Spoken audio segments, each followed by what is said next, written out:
Hare Krishna, Krishna Krishna, Hare Hare, Hare Rama, Rama Rama, Hare Hare. Hare Krishna, Purana Sindhu, Dinabandhu, Jagatpade, Gopisha, Gopi Kanta, Radha. This leads me to a follow-up question, if that's all right. Yeah, sure. Actually, the next point you made, it actually lines up, is that realization is not a product of you, and that it's something like a lotus opening for the sun to come in. Descending and ascending. And so where is the balance of realization coming down and us just studying enough to realize that it's, because you can't just chant and wait for the realization to come, you have to read and study at the same time, correct? Yes, that's right. But what is the reading is you're taking it in through the eyes. You didn't write those books. Mm-hmm. That book is also coming to you, and it's a process of, like, in the absence of the devotee, the best thing is the Shastra. But in the presence of the devotee, well, we don't throw away the Shastra, but the devotee will make the Shastra more clear. And actually, it's the devotee who wrote the Shastra, it's the devotee who spoke the Shastra. And within that, there's only two things in the Shastra. Two things, the words of Krishna and the words of devotees. That's it. There's nothing else there. That's all there's there. You pick up any verse and put your finger on it in the Shastra, there's only two things. Words of the devotees, words of Krishna. Mm-hmm. So, but that is again coming to us. That is also the wrong mood to study the Shastra will not produce the goal of Shastra. You can become a scholar of the Bhagavatam and not have bhakti. You want to see that? Let's go to India. Let's go to Sanskrit universities all around India. You know, they teach Sanskrit up to, I think you're how old, 10, 11 years old, in every school in India. Why? It's the basis of every language in India. So it's not like, even Muslims study Sanskrit. I know Muslim scholars of the Vedas. They miss the whole thing. However, so some endeavor to read in order to receive. You know, we're not just like the lotus, like, okay, when the sun wakes me up, I'm going to get up. Finally, it comes through the window. Oh, yeah, it's time to get up. We get up before the sun, and we open the window. We make it possible for the sun to enter. That's our endeavor. It said that everyone has to have the desire for self-realization. Now, that has to be stimulated. So there's example. We have life examples. We hear things. There are many things. Stimulating the prasadam. You know, if somebody just joins, we go, there's your khichdi. This is what you get every day. That's it. You know, it's just like, oh, I'll stay at home and offer my pakoras and samosas and enchiladas to Krishna. You know. So usually when the guests come, we insist on there should be really, really, really nice prasadam. You don't want to eat. Really, I tell the ladies, don't cook all fancy for these guys. Mm-hmm. You just cook enough to keep them working. And when it comes to Krishna, you cook fancy. You cook, you know, the cheesecakes and like we have Brajalilas making cheesecake or apple something or other. What was it? Apple crumble. Apple crumble. But you know, I have to tell her, don't cook like that every day for this guy. Just, you know, give him some good, you know, some tortillas, some simple, nice things, some frijoles and rice, and keep him working, you know. But there's a reason for that too. If you eat all fancy, all sweetie, all everything, it's very bad for our health. Krishna can eat like that every day. In the big temples, opulence is served to Krishna every day. But then 30 or 50 devotees share that little pot of halwa. It's not like everybody got a whole glob of halwa. That's for special days. And so, you know, there's a way to balance things. So, but let me continue on this point. through the personal endeavor. Okay, what is yoga? All these yogis are striving upwards. There's no descent in this yoga system. No. The descent only comes in the bhakti system. You only get, when you get to the top of the mountain, then you get the greatest view. So all the yoga systems are self-endeavor, and they can reach Brahman. That's possible. By self-endeavor, one can reach Brahman realization, although it's almost impossible in Kali Yuga. On paper, yes, it is possible. And it's kind of debatable, but Paramatma realization also.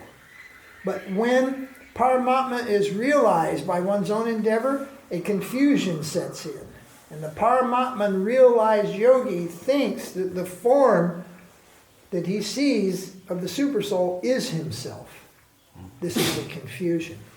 So then comes the question, okay, where does the Brahman realized yogis go? If they exist. In previous times, certainly they did. They go to the Brahman. Understand? Can you understand what I'm talking about? Where does the Paramatman realized yogi go? He also goes to Brahman. Because he has no connection in devotional service. And even to reach the Vaikuntha planets, you have to have a connection in devotion. And they have no such connection. So both the Brahman realized and the Paramatman realized can be done by their own endeavor. By tapasya, meditation, and all these things and pranayamas and doing all this stuff. Maybe it's like one in a, probably one. I don't know if there's one Brahman realized yogi on this planet, actually. This is Kali Yuga. This is Kali Yuga. Look what's out there in the world. And I've been to the Himalayas. I've seen the guys. They're all a bunch of stoners is what they are. You kidding me? Those guys right now, it's setting in for winter, Badrinath, everything's closing. You go to the caves where the sadhus are living, and without exaggeration, they've got piles of marijuana 1.5 meters high in the back of their cave. Literally, like this. And this is how they're going to get through the winter. And they got a chellums, they got a stock of those because they get stoned and drop them and break them. So they got a little stack of those little clay pipes. And Om.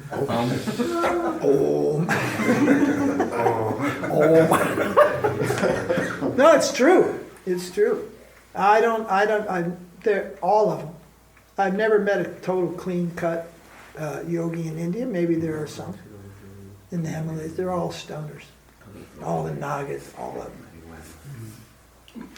They're not Brahman realized. They don't even have Gyan. They don't even study the Vedanta or any of this stuff today. If they want to go out and collect some money, what do? They memorize Ramayana. And they go to the villages. They don't talk about Mahabharata. 2%. Ramayana. Ram Ram Baba. Ram Ram. And in the village, people are very humble like this, and they give them money, they give them food. They have their routes that they go around. So I don't know if there's even one Brahman realized yogi out there today. And it certainly isn't anybody like Pratibha Joyce or this Iyengar or any of these modern guys. These guys they're frauds. You might as well go to an aerobics class, Zumba, You have that in Estados Unidos, Zumba? Yeah, Mexico is very. Yeah, I've heard it. You look in there and you might as well just ride one of these exercise bicycles or something. It's just exercise. In fact, did you ever see, the old circuses in the film, the ladies doing, one of the most difficult asanas to do is the bow, That's the full back bend. You just stand on your feet and back bend and put your nose on the ground behind your heels. Or go all the way over and then come up and put your head between your legs. Stand like this. Now bend over backwards and put your nose here. They've been doing this in the circuses around the world. Persian, Indian, American, England, China. They've been doing this stuff forever. They're just contortionists. So the human body, you can stretch the muscles, and you can get into all these positions and postures. But it's not for grooming your physique, improving your sex life. It's for controlling your senses. But they're not practicing sense control along with asana. And then there's pranayama, and hardly anybody does pranayama. And all of that is just so you can steady the mind so you can begin to meditate. And of course, if they do teach meditation, it's some sound or maybe Om and impersonalism. Mm-hmm. You won't find any process in the Vedas for impersonal meditation. Meditation, is explained in the Bhagavatam and many other places, begin with meditating on the lotus feet of Vishnu and rising up to meditation on the lotus face of Vishnu or Krishna. But there's never recommendation on, I'm controlling the sun and the moon, Remember that one cover of that Siddha's book, The guy's doing, I'm controlling the sun and the moon, and coming behind him was a farmer with a shovel, going to whack him in the head because he was sitting on private property. That's a classic picture. Yeah, that was a good one. I'm controlling the sun and the moon. Oh, yeah. They can't even control their bowels. Right. And I got to stop because I caught dysentery when I was in India and run off to the banyo, It's like... So, it is possible by our own endeavor to reach Brahman and Paramatma, but we're not trying to reach Brahman and Paramatma realization. So our endeavor is like the crying of a child to get the attention of the mother. Now, don't start screaming, but I remember once in a kirtan, I was dancing in a kirtan with all the devotees, and they started Jai Prabhupada, but I shouted Prabhupada as if I was saying, Prabhupada! And he was like, and I was like, whoops.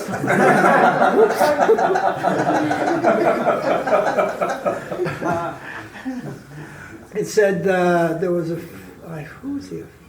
The next door neighbor of Bhakti Vinod Thakur, who lived in the next house, later became a disciple of Bhakti Siddhanta.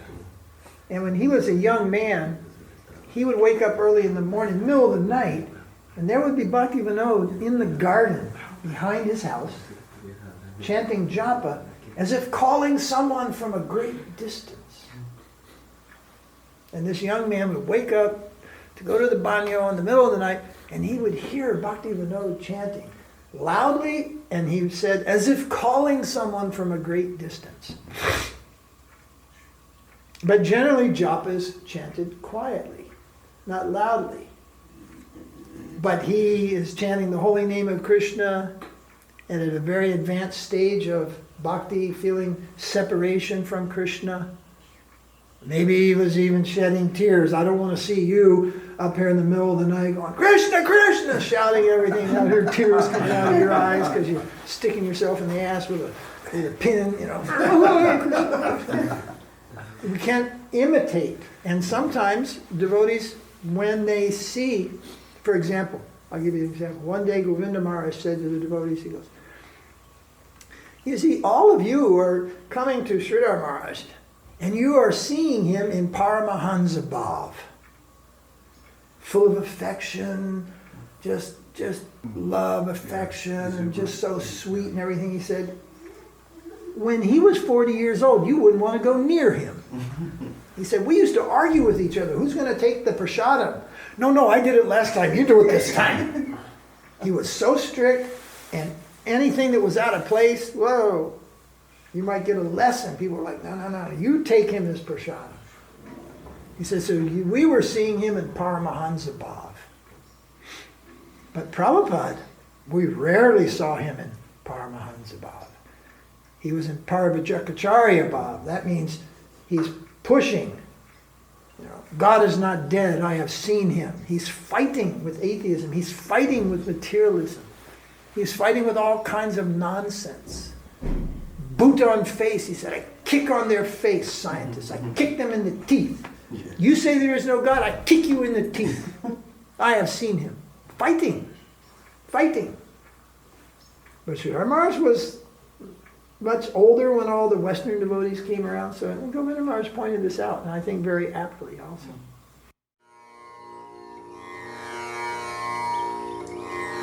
Hare Krishna, Hare Krishna, Krishna Krishna, Hare Hare, Hare Rama, Hare Rama, Rama Rama, Hare Hare. Hey Krishna, Purna Sindhu, Dinabandhu, Jagatpade, Gopisha, Gopi Kanta, Radha